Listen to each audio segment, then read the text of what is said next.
Well then, time to say hi to Lendl, I guess. You rise early that morning, though Gertrude is already awake. She scowls at you. Good morning, reader. Gertrude, I trust your stay has not been too uncomfortable. Nay, Sandalwood. The comforts of this place are not for us. Fly us forth from here to lower ground. Let us get on with all of this. The reader here shall do so, once the group is ready. I thank you for your patience. Okay. And here we go. Oh, this is going to be a very long flight, actually, isn't it?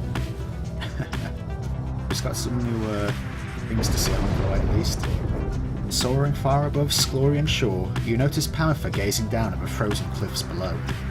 A frozen oasis tucked between the chaos of Wakingwood and the sacred Mount Elodial, a place to pause and reflect before a grueling mountain climb. There you go. That damn place down there. I like it least of all, I think. Among everywhere we've been, I'm thankful there has been no reason to return. Reminds me of my home, is all. The Highwind remnants, we all grew accustomed to the thinner air amid the cliffs that breaches the clouds above your commonwealth. But it was not the nicest place, but a wonder that my sisters settled for a rather warmer base operations in this land, there by the nest of Trieste. Anyway, I'm pleased to have to spend as little time as possible near here. Let's fly on by and go about our business.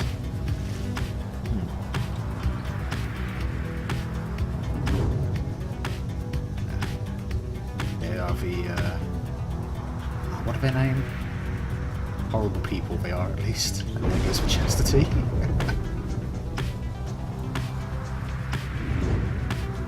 Oh, we have a very long trip to go, don't we?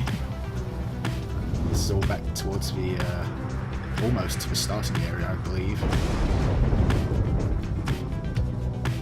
Unfortunately, no new points of interest along the way, at least so far that I've seen. That's unfortunate. One at least. The forbidding cave of Haub, the forbidding cairn of Haub lies below. Not many exiles see fit to cross beyond it. Some fear that the listless remains of Shaq's six shoulders shall snatch them up if they attempt to cross. Others simply do not want to pass through to flagging hands. Few know its true significance as we do, although the adversaries, the accusers, should be on their way there now. Soon you shall confront them once again. Yes. Before that, we need to pick a spot to land. Can I go to Lixsand, where Sir Gilman expresses an interest in seeing how the wild curs in this vicinity are doing. There are wild curs? As in, not ones civilized like the other ones we've seen so far? Ah, that could be interesting. We could go north to the Shunt. Rocky Northern pass towards the ominous cairn of Howl. May seems very interested in visiting the mud baths along this route. Huh. Alright. I'm quite interested in learning about these wild curs though, so I think we'll land to the south for now. You touch down in the heart of Jonware Valley, where first you faced the Fate and the Dissidents. Oh, that was a while ago, wasn't it? You briefly wonder where they might be now and how they fare. You now have a little time before having to set forth by land. Ah, can we explore locations? Apparently not. We do have people to talk to, a new book, new pages of the Book of Rites to read. Ah. What's the matter, Alfred? Alfred is poring over a copy of the Book of Rites as you approach. He looks up at you and smiles. Road to Freedom, written in a book that hardly anyone believes exists, and fewer still can read and comprehend. Sometimes I marvel how absurd all of this is, my boy. Tell me something, Bo. I've spent so much time considering the book, but know so few with whom I could discuss it in much detail. You've had some time to turn through it by now, yep, certainly. So, what do you think? Worth all the fuss? Oh. What are our thoughts on the Book of Rites? You find it fascinating. You have come across more than your fair share of books, but none quite like this. Certainly. Not so many bound in a giant titan's hide, at the very least. You find it tedious. It is an archaic volume, dense with lore you are not concerned with at this point now. No. This is all very interesting. You only skimmed it? You would rather reserve judgment until you have had more reading time? That seems fair. Or we cannot say. The Book of Rites is meant to be experienced and cannot be described. Ooh.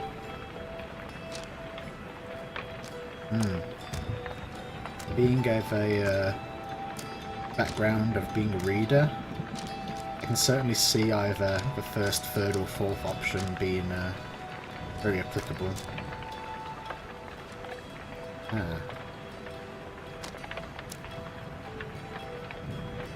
I think... Yes, I think I'll go with we cannot say. The Book of Rites is meant to be experienced and cannot be described. That seems fair. This has all been quite interesting to us, and especially how it ties in with the rites and everything in this land. I don't think we can say how it is like. Might not be the response Volfred was looking for, but yeah. You tell Volfred that you cannot begin to describe a book or the experience of reading it. He narrows his eyes, looking rather sceptical. Yep. Well, perhaps with more time you may yet find the language to describe what you have read of it. At any rate, I was just making small talk, I suppose. I have a certain view of it myself, and find its contents rather fascinating. A portrait of an ancient time, a record of an age thought lost. But, yes, it can be dense in spots. He puts away his copy of the book with care. It is amazing that these volumes have survived for all this time, I think. Whatever they are made of has withstood the ravaging effects of time quite well. And the ideas there contained, they remain rather provocative as well. To think that the Commonwealth disavows of the existence of this book, despite official recognition of the 8 scribes. Although, the reasons why are in there, written plain. How fascinating that its secrets have been kept for all this time. Anyway, you'll have to excuse me for my extracurricular interest in its teachings. I used to teach a version of its history. Oh really? You used to be somewhat of a teacher as well as a scholar? Huh. To have access to the real thing has brought me some small pleasure. Let us be certain to preserve these volumes for whoever shall be next to use them. Yes. He turns his attention to other matters and bids you a good afternoon. Yes, good afternoon, Volfred. Be well. Singing sounds, the so-called singing and the sounds of countless screeching wheel mites. So we have drive imps and now we have wheel mites, do we?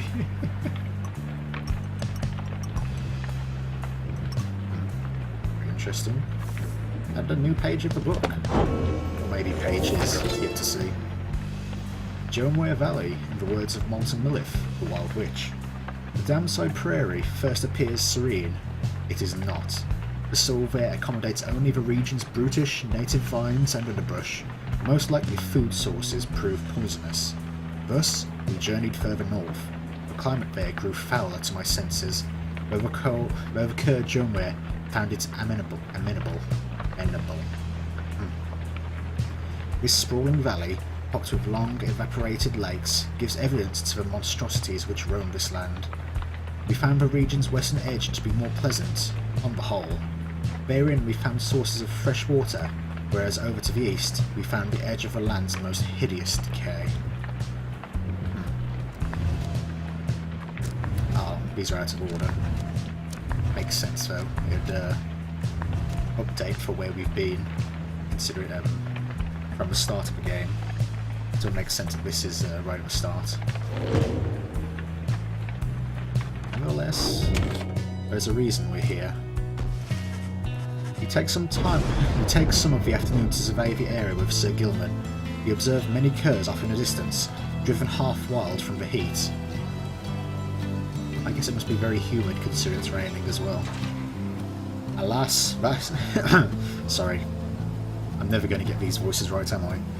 Alas, that this knight's four-legged friends do suffer so in these environs. There is nothing you can do for the creatures. The sight of them makes you all too eager to return to the wagon and immerse yourself in your vocations. Uh-huh. Very well. As usual though, we're going to just study in private. I assume, if we need to, we can start mentoring some of our companions, but no. I think we should just study in private for now. Continue on with this path. Your deepening knowledge of the Book of Rites is not nearly enough. Aspects of it still elude you. Through greater understanding comes the reader's influence. As I say, we've gone quite far with this. This is now the 7th time we've read of the book on our vocations. What have you come to understand of the book? Can you recite its pages yet by heart? Have you internalized its teachings? In its lack of limits, you experience yours. Inspiration comes to you in a flash, whether from the book or from within, you cannot tell. Hey, righteousness. That gives us more glory, which is our ability to damage the enemy's pyre more. Worth it, I think. Ooh, you know what? I almost forgot. Sandra, do you have anything to say to us? What brings you to me this time, my dear reader? I do remember that, yeah. Last time we talked, you didn't seem all too well of you didn't seem that interested in small talk either, did you? Considering it's very choice words for us. You know where to find me. Yep, as always. But now we should continue our journey to the cairn of Haub. Yep. Where we to face Lendl and the accusers once again in the rites.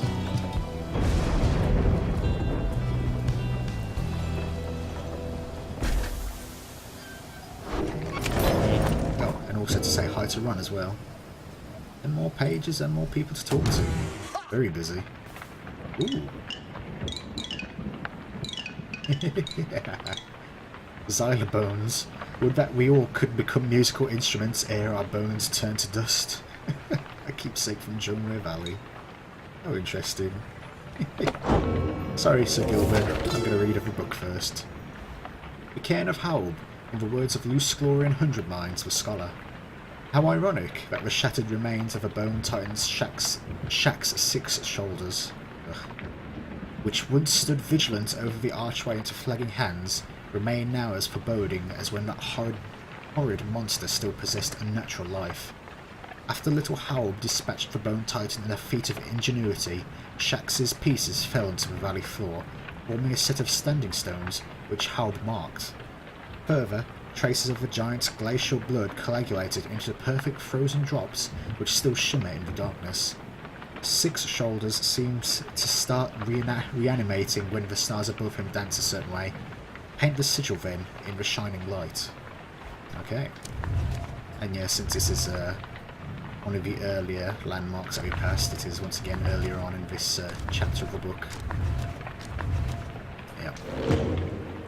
Sir Gilman, how can we help you? Sir Gilman is training intently when you approach. Master Reader! This knight was so engulfed in memories of the Cedar Minion that he failed to detect your stealthy advance on his position. Splendidly done. This knight would have been vanquished by you easily. Oh dear, Sir Gilman. It's a good thing that that is not our intent then, isn't it, I would assume. This knight is fortunate to have you as an ally, rather than a mortal foe. His kind routinely clambers from the depths of the Cedar Minion to seek greater glory, and, perhaps, a slightly longer life expectancy within your commonwealth. Such an honour it would be to be assigned the rank of knight and be conscripted onto the front lines of the Commonwealth against their vicious, winged enemies. Yes, wanting a longer life and then being conscripted into an army. Great job. In the Sea Dominion, it was our ultimate goal to fight our way to the surface, past our brethren, past the razor leafs, the strangle kelp, the snaggle fins that prey upon our kind.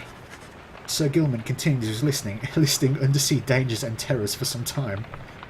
past the blood sniffers, the electric scallops, the rogue whims of the frigid current, the paralysing nets of the farfishes, and even past the scalding waters of the glowing trench. Oh. Finally he trows off. Yes, it is It seems how the Commonwealth is inhospitable because of the people there, and the downside is inhospitable because of being an arid mess. The Sea Dominion is quite a dangerous place because of its environs as well. Huh. Yet, even despite my myriad challenges of living in the Sea Dominion, it is each would-be worm knight's duty to abandon that place at his or her soonest convenience. How so? Isn't it your home? How humorous it was to learn that life within your Commonwealth had quite a bit in common with our existence under sea. 'Twas not all pomp and glory as the stories told. Perhaps it is our lot, as worm knights, to bring strife with us wherever we should go. Ah, don't be like that. It is not your fault that your Commonwealth is in a constant war. Certainly.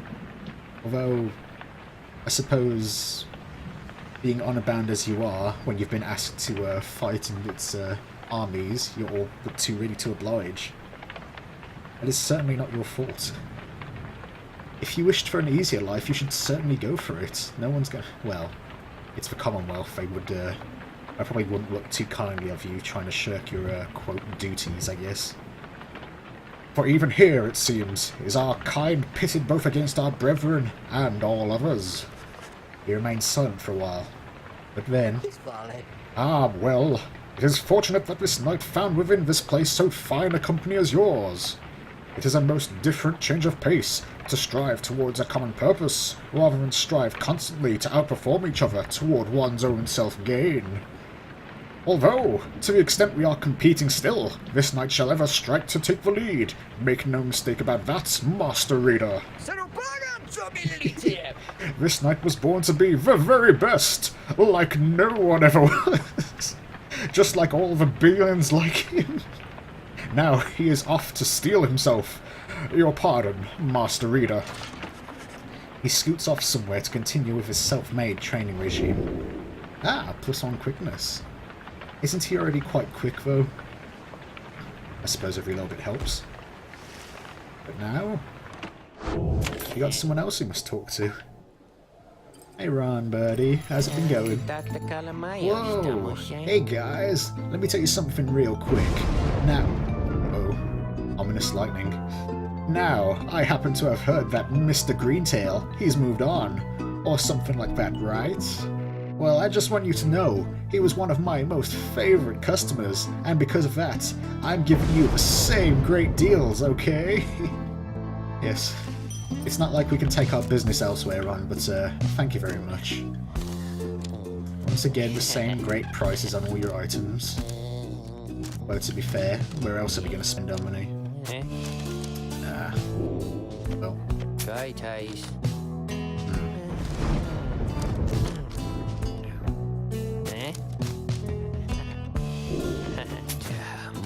And here you go, Ron. Here's a mushroom. Oh. Actually, we don't need this anymore, do we? It's only usable by Ruki, so he's no longer with us, unfortunately. I guess it would make sense to sell it on to you, Ron. Thank you very much, Ron. Pleasure doing business with you, as always. Oh. Ah yes, Tristus Bloom. So, be seeing you guys. Thanks, Ron. See you later. Ah, but it is time. There is a right to be done. There are Lendals to face and overcome. Here, among the barren wastes of the cairn of Haub, you await the signal of the stars. There is no sign yet of your expected adversaries, the accusers. Then the little imp Tizo flutters up to you. Something wrong? Have you spotted them? Tizo cautions you that he has some history of your next adversary, Glendal. Yes, we have been told this before as well. Oh, not a fan, huh? Tizo seems to be indicating that Lendl has a personal vendetta against him. Oh, okay. But before he can explain any further, the stars begin to call to you. Once again. Am I to expect there are more Titan stars this time? Yep, certainly. Unfathomed plans. Your adversaries each shall have +8 quickness, making them move faster. Oh. Once again, it is something if I can afford to do it, I would, but I'd rather not flub my chances in the right. Maybe another time. Ah, darn, I didn't read the blurb for it either, did I? Oh well. Oh, that is true, actually. We haven't, the much vaunted reader has returned. We haven't used Bertrude getting it right, have we? And it would appear his ranks grow stronger. Yeah. Consorting with the bog-crone Bertrude, are we? Oh, are you acquainted? How very strange that you befriended her. At any rate, your adversaries in this right shall be the accusers. Put out their flame and walk the path to liberty.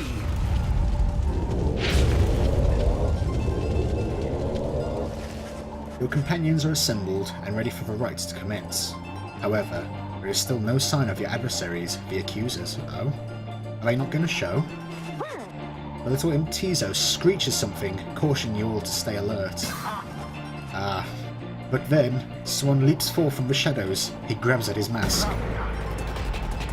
I do not remember if I actually had a voice for Lendl or not. It's been so long, and I haven't... unfortunately, I haven't been rewatching my videos to keep track of these things. Aha! Caught you! Caught out! Caught out, you miserable beast! I knew it! After all this time, I knew that you were still among their ranks. Ooh. You're calling out Tizo, are you? How dare you, sir? Tizo is angry to have stumbled into an apparent trap laid for him by Lendl. Silence, fiend. You robbed me of my freedom, my dignity. Your evil shall be ended, here and now. And you, Nightwings, shall not deny me thus again. Come, then, my accusers, for we face again none other than the spawn of the accursed imp Howled the Swallow, that has shown that he is a disgrace. Really? Is Tizo really descended from Howled the Swallow? Or is this just a generalization of drive imps in general? Howled the Swallow, first of the 8 scribes of the Book of Rites, known as the Gracious, or the Accursed. An imp of rare intellect, he showed compassion to Solinger after he fell into exile. Tizo whistles something angry back at him. Whatever transpired between him and Lendl in the past, Lendl evidently has not let go. Oh dear. Ooh. Ligaratus. Oh, okay. Is this another so-called tutorial, is it? Hold a moment, reader. Crone Bertrude slithers forth, wearing the raiment of the rites. Now that Bertrude is among our ranks, it would be best if you became familiar with her repertoire. You have no obligation to make use of her abilities, of course. Good Bertrude, please show the reader something of your aptitude. We expect thou shall be soon inclined to bring our sorceries to bear. Long have we studied these rites of thine. Let us show thee what we know of them thus far. Okay then. Press X to pounce. The bog-crone Bertrude shows herself in full. Though I have to wonder what became of her accomplices. Of one accomplice in particular. You watch yourself around her, reader. None are sentenced into exile without sufficient cause. Yes, absolutely. Everybody is just in being here in the downside, aren't they? Oh wow. That's for a jump, that's quite a bit of distance. That's not too bad. Sliver? Aren't we already slithering though? Cold beta blast. Oh. That's quite a wide area of effect, that is. Although I guess it is quite slow to reach its full area of effect. Ah. That's a power blast, huh? No. I'll get it eventually. There we go. Oh, it goes a lot faster when you power blast. Okay. Quite interesting. Now, now then, reading one, know that our freedom is of little consequence to us.